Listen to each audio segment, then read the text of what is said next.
السلام عليكم، كنتمنى تكونوا بخير وعلى خير. مرحبا بكم في فيديو جديده. نعرفكم بعدا براسي اللي ما كيعرفنيش، فراه ابتسام تيدي، اخصائيه في تقويم النطق، خريجه ديال اسبيت ديال الرباط، اللي هو المعهد العالي للمهن التمريضيه وتقنيات الصحه. بيان سور في انستغرام ولا في يوتيوب كنحاول نشرح لكم اي حاجه متعلقه بالدومين الصحه. كنواكبكم في التوجيه من البدايه، يعني من الانتقال الاولي حتى كتدخلوا تقراو في الاسبيت الى حتى كتخرجوا.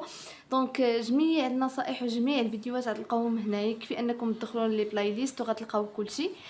نتوكلوا ونبداو على بركه الله. دونك هذا العام اللي هو العام ديال 2023 فتلونسا اليوم البلاغ الوزاري اللي كيكون فيه جميع المعلومات بخصوص المباراة ديال الولوج ديال المعهد العالي للمهن التمريضيه وتقنيات الصحه. الوغ كما كتشوفوا فهذا هو البلاغ ديال الوزاره اليوم. دونك غادي اول حاجه غادي نبداو بها هي ان الكونكور هذا العام غادي يكون ان شاء الله نهار 23 ونهار 24 شتنبر 2023 ابتداء من الساعه 8:30 بالمعاهد والملحقات ديالهم. دونك كما سبق لي وشرحت لكم العام اللي فات، فراه الكونكور كيكون مقسم على حسب التخصصات. يعني من بعد كيقسموكم على يومين باش كيكون العدد كبير، ما يمكنش غيدوزوه في نهار واحد. دونك كيقسموكم على يومين. دونك كاين اللي غادي يدوز نهار 23 وكاين اللي غادي يدوز نهار 24. هذا ما كاين. نتوما اللي تركزوا عليه دابا هو انكم تسجلوا بطريقه صحيحه. واللي غادي نوصيكم ركزوا معايا دابا في هادشي اللي غادي نشرح لكم، لان غادي ينفعكم بزاف.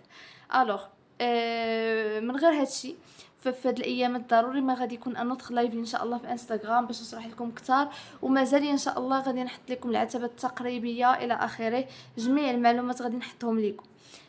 دونك كما شفتوا هذا العام طلبوا 7000 مقعد، الوغ كل عام اللي فات كانت 6000 مقعد وشي حاجه. دونك زادوا المقاعد هذا العام الحمد لله. بالنسبه لشروط المشاركه في المباراه، فراه البكالوريا اللي كتقبل هي الباك ديال 2022 و 2023 فقط. جميع المسالك عندهم الحق يدفعوا على حسب كل تخصص. يعني كاين تخصصات كيقبلوا اداب وعلوم انسانيه، كاين تخصصات كيقبلوا البكالوريا ديال ليكونومي ولا ديال لا جيستيون. دونك على حسب كل تخصص. الطريقه ديال الترشيح فراه سهله. سبق لي حطيت لكم فيديوهات ديال الطريقه ديال التسجيل، ولا بغيتو نعاود ندير لكم طريقه ديال التسجيل هذا العام. الا بغيتو داك الساعه كتبوها لي في لي كومونتير وعادي نحطها لكم ان شاء الله. الوغ كتدخلوا لو سيت، غير هو ردوا البال ما تسجلوا حتى تكونوا متاكدين 100% من التخصص، لان عندك الحق في تخصص واحد، في مسلك واحد، في مدينه واحده، في شعبه واحده. الا تسجلتي اكثر من مره فراه الترشيح ديالك كيتلغى. وبيان سور داك الورقه اللي غادي تسجل نهار التسجيل ضروري ما تحتفظ بداك استماره الترشيح ضروري، لانها هي ضروريه نهار الكونكور غادي تحتاجها وهما كاتبينها لنا. التسجيل غادي يبدا ان شاء الله من نهار 31 يوليو حتى النهار ديال 15 غشت ان شاء الله. دونك عندكم المده ديال 15 يوم في حدود الساعه 4:30 بعد الزوال. انا اللي غادي ننصحكم هو انكم تسجلوا في الوسط. تسجلوا شويه هداك 8 في الشهر، 9 في الشهر، 10 في الشهر، كيكون ما كاينش الضغط بزاف على السيت، وفي نفس الوقت تكونوا مقتنعين بالتخصص اللي ناويين ندفعوا عليه، لان هذاك اختيار واحد. فهمتوا؟ السيت راه غادي نخليه لكم في صندوق الوصف باش انكم تسجلوا ان شاء الله. مي كما قلت لكم التسجيل غادي يبدا حتى 31 يوليوس. الوغ بيان سور راه ما عندكش الحق تدفع للمدينه اللي بغيتي، ف داكشي اصلا كيطلع اوتوماتيكمون في السيت، لان اون فوا كتدخل الرقم المسار ديالك راه كيطلعوا لك المدينه. كتختار التخصص كيطلعوا لك المدينه. ولكن هادشي غادي يحددوا واحد الجدول اللي فيه التوزيع الجغرافي اللي غادي نشوفوه دابا شويه. مراحل المباراة، دونك كيفاش كندوزو حنايا كيفاش باش اننا نتقبلوا في ليسبيت. كاين 3 ديال المراحل. المرحله الاولى اللي هي الانتقاء الاولي، انتقاء المترشحين اللي كنشوفوا فيه 25% ديال الجهوي زائد 75% ديال الوطني. الوغ الطريقه كيفاش كنحسبوها، فكنشدوا النقطه الجهوي ديالنا كنضربوها في 0.25، كنزيدوا عليها النقطه ديال الوطني بوحدها في 0.75. المجموع هو اللي كنقولوا حنايا عليه السوي ولا العتبه.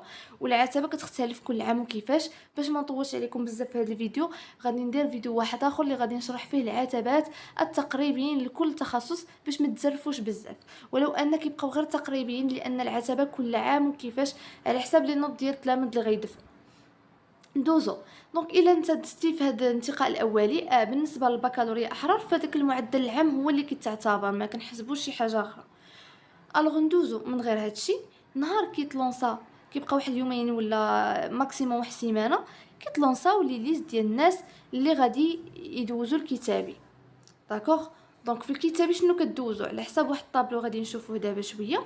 عندك الماده الاولى يا اما كدوز في اس بي تي، يا اما فيزيك، يا اما شيمي، يا اما مات، يا اما فلسفه، على حساب التخصص اللي اختاريتيه. المده ديال الكونكور ساعه ونص بالنسبه للماده الاولى، معامل جوج. الماده الثانيه اللي هي الفرنسيه المعامل واحد. الاختبار كيكون كسائم في المتناول. حاجه اخرى دونك اللي نقول لكم هو من الاحسن تبداو بريباراسيون من دابا، لان كما قلت لكم ما كيبقاش مده كبيره ما بين الكونكور وما بين الانتقاء الاولي، ما كيكونش مده كبيره كافيه بانك تبريباري. واللي مهتم بلا بريباراسيون راه غادي نلونسي ان شاء الله جروب 3، حيت دابا بني مع دو جروب. اللي مهتم يلتحق بنا الجروب 3 فغادي نخلي لكم الرقم ديال التليفون ديال واتساب يتواصل معنا فيه باش ندخلوه الجروب 3. اللي انتريسي يتواصل معنا فيه. سي ان جروب اللي كنديروه فيه عدد محدود، فيه اون كاليتي ديال الخدمه، كنخدموا لي كور لي كونكور كلشي. المهم ما نطولش عليكم، اللي مهتم بمعلومات اكثر يتواصل معنا في الرقم اللي خليت لكم في صندوق الوصف. الوغ ندوزو دابا من غير الكونكور كما قلت لكم. ف كاين واحد الحاجه اللي كنقولوا عليها ان الا كانت عندك يعني الا عندك 5/20، فنورمالمون هاد 5/20 كتأدي بك ان الورقه ديالك كاع ما تصحح، كاع ما نشوفوا فيها، يعني كاع ما ترتب مع لي زوطر. ولكن رغم ذلك شوفوا راه سي ان كونكور. انا كنهضر معكم بحال اختكم كبيره، راه سي ان كونكور ماشي امتحان. انت ما تمشيش تضرب على 10/20 ولا تضرب على 11. انت خاصك تضرب على اكبر نقطه ممكنه ما بين داك الناس اللي غيدوزوا في نفس التخصص في نفس المدينه، لان الكلاسمون مهم.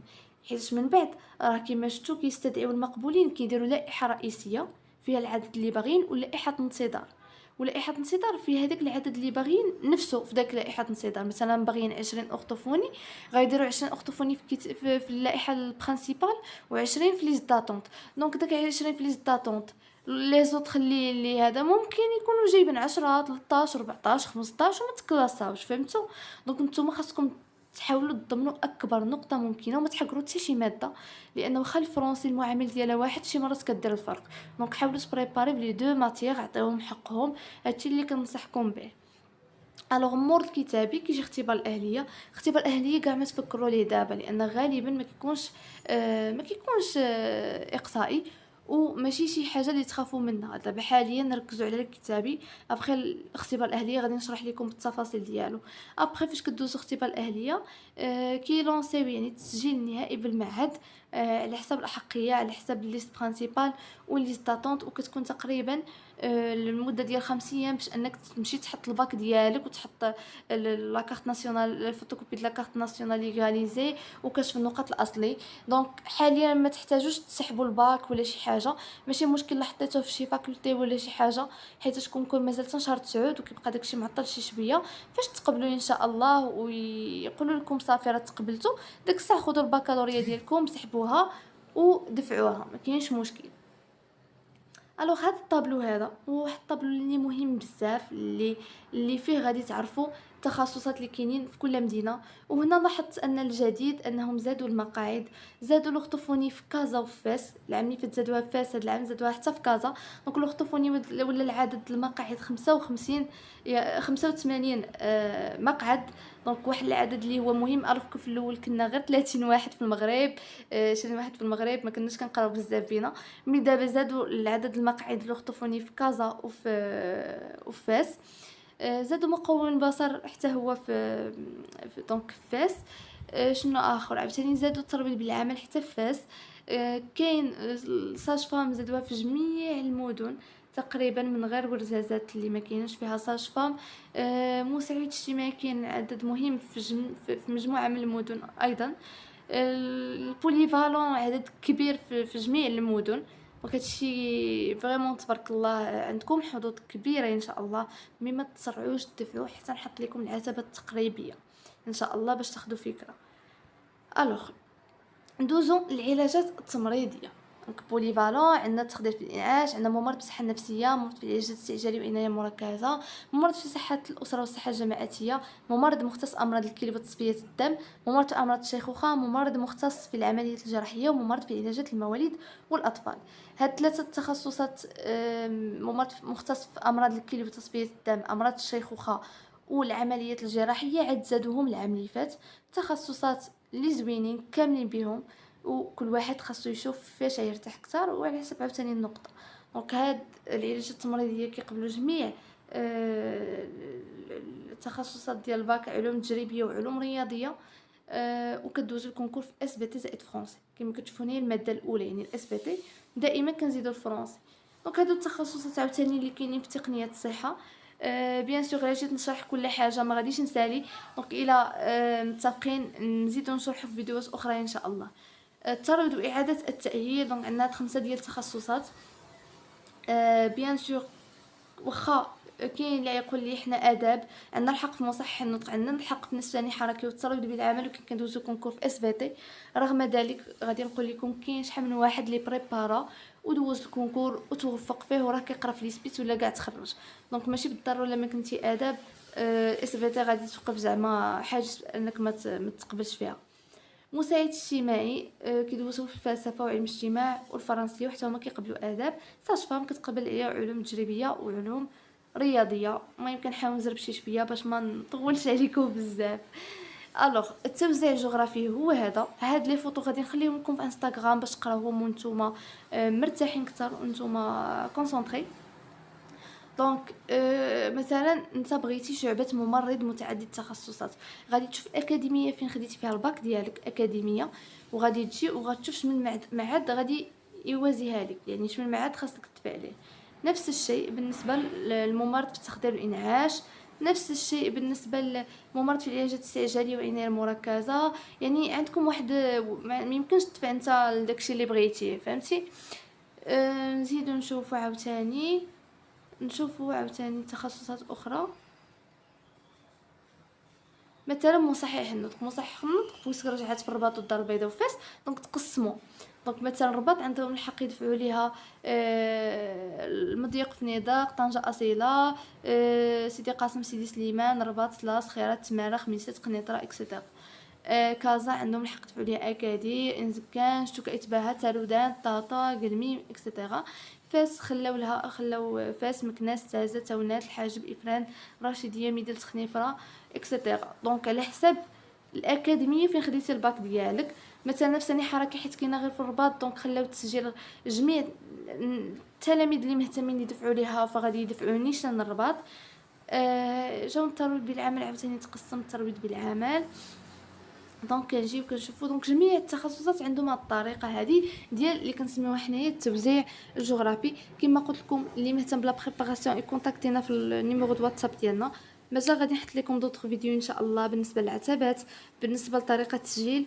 الى مهتمين خليوا لي كومونتير باش نعرف ان الفيديو عجبكم. اي بون كوراج لكم كاملين، كنتمنى لكم التوفيق والنجاح وتيسير الامور ان شاء الله.